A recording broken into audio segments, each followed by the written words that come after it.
Culture et patrimoine du judaïsme, une émission présentée par Emmanuel Attias. Chers auditeurs, bonjour. Voilà 3 semaines qu'Israël est en guerre. Après 1400 morts sur son territoire et un désir de représailles à la hauteur du traumatisme subi, l'État hébreu entend à présent sauver les otages retenus par le Hamas dans la bande de Gaza. Si la mission s'avère ardue, la population israélienne ne désespère pas et regarde l'histoire récente pour continuer à espérer le retour des siens. Voilà des décennies que les Palestiniens et leurs soutiens exploitent cette faille. Dans les années 1960 déjà, des avions avaient été détournés pour réclamer la libération de militants politiques et des terroristes en échange de citoyens israéliens et de touristes juifs.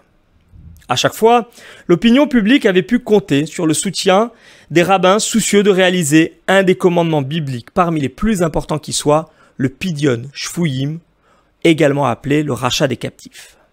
Cette mitzvah, considérée comme un devoir de la société dans son entièreté, en raison du principe de Harvout, autrement dit de solidarité entre juifs, a ainsi conduit Israël en 2007 à récupérer un unique soldat, le sergent Gilad Shalit, contre 1 millier de criminels enfermés dans les prisons israéliennes.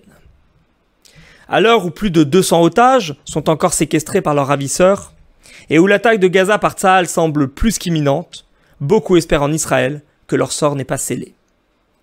Se fondant sur le Talmud de Babylone, qui considère la captivité comme pire que la mort et la famine, le sage médiéval Maïmonide avait en son temps appelé ses coreligionnaires à ne pas rester insensibles au sort de leurs frères rendus captifs, notamment dans le contexte des croisades et des persécutions almohades.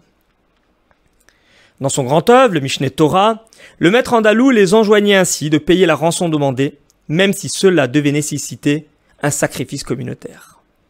Ce principe sera énoncé de façon plus stricte encore par le codificateur de la loi juive à l'époque moderne, Rabbi Yosef Karo, qui estimait comme un devoir impérieux le rachat des juifs réduits en esclavage par les barbaresques en Méditerranée au XVIe siècle.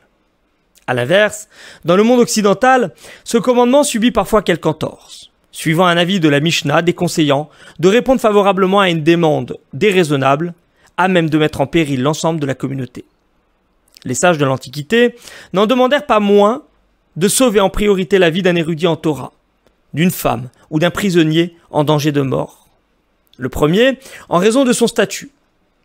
La seconde, par égard pour sa condition de vulnérabilité particulière. Le dernier, pour réaliser le commandement suprême de Pikuach Nefesh, autorisant, pour sauver une vie humaine, à enfreindre même les lois de Shabbat et de Kashrut. Il existe néanmoins un cas sur lequel certains seront tentés de s'appuyer pour expliquer leur refus de céder au chantage exercé par les terroristes. Au XIIIe siècle, le grand maître du judaïsme rhénan Meir de Rothenburg créa un précédent en refusant que ses disciples ne payent la rançon demandée par l'empereur du Saint-Empire romain germanique, Rudolf Ier de Habsbourg, pour le sortir de prison. Le Maharam, nom sous lequel les étudiants des yeshivot le connaissent, préféra en effet passer le restant de sa vie enfermé, plutôt que de vivre dans la culpabilité de savoir capturer, moyennant finance, d'autres érudits et notables juifs à la suite de sa libération.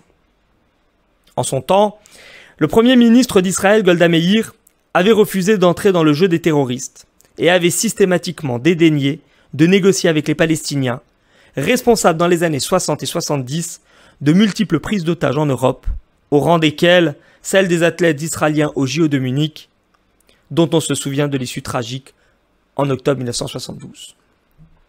Désormais, la décision appartient au gouvernement de Binyamin Netanyahou.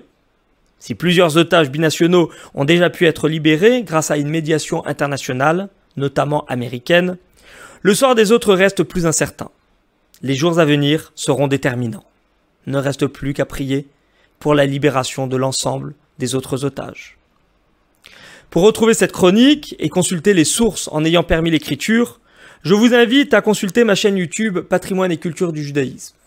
Nous nous retrouverons très prochainement pour un nouveau sujet d'actualité. D'ici là, excellente semaine à tous.